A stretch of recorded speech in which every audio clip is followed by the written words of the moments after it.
Hi, I'm Ryan Szymanski, curator for Battleship New Jersey Museum and Memorial, and today we're going to talk about our Room of Nightmares.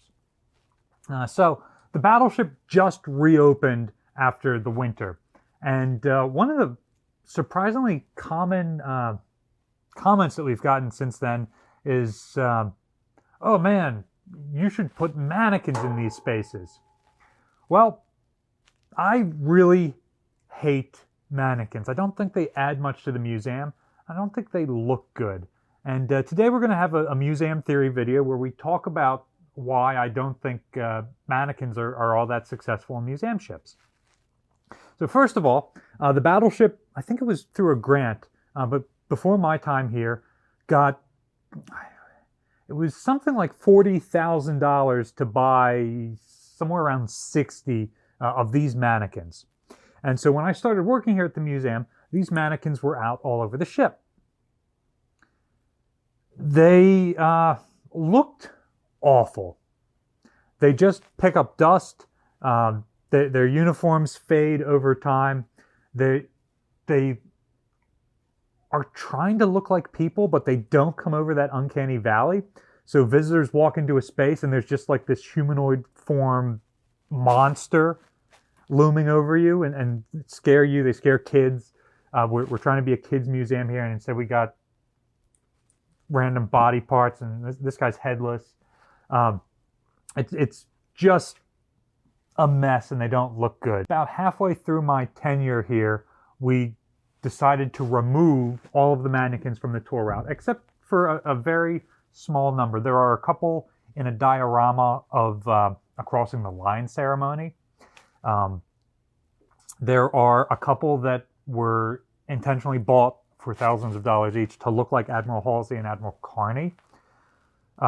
So some of these we've left out, but the bulk of these we didn't use effectively, so we got rid of. And they're currently being stored in one of the uptakes on the battleship, so they don't scare anyone else. They can't hurt anyone else in here.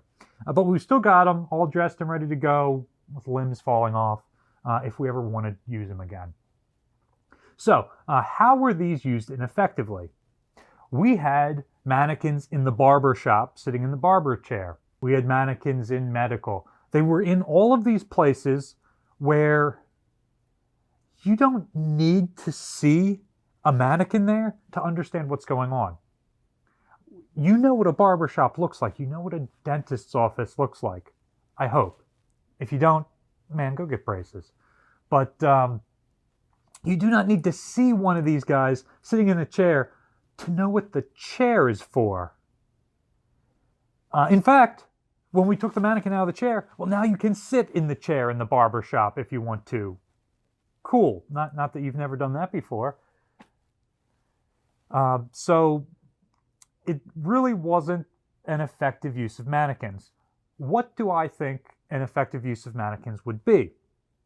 Well, these guys show off a number of different uniforms. So if we, one, had them behind plexiglass to show what various uniforms look like, that would be effective. However, if I was using that kind of mannequin, they wouldn't be these trying to look like human monstrosities. They would be like the department store ones that are humanoid form but don't have a face on them. Another potentially effective use of these would be something you don't have any concept of. How do you man a 5-inch gun? Like, you've sat in a barber chair before, but you don't know where everybody is supposed to stand in a 5-inch gun. Well, cool. If we took 14 of these guys and put them in the 5-inch gun, then you could see where all the positions are. Why didn't we do this when we took the mannequins down? Well, turns out, if you put 14 guys in a 5-inch gun, you can't see a darn thing. There are just these blue-clad bodies everywhere. You can't see the gun. You can't see through the door because there's the hot caseman standing right there ready to bat out the spent casing.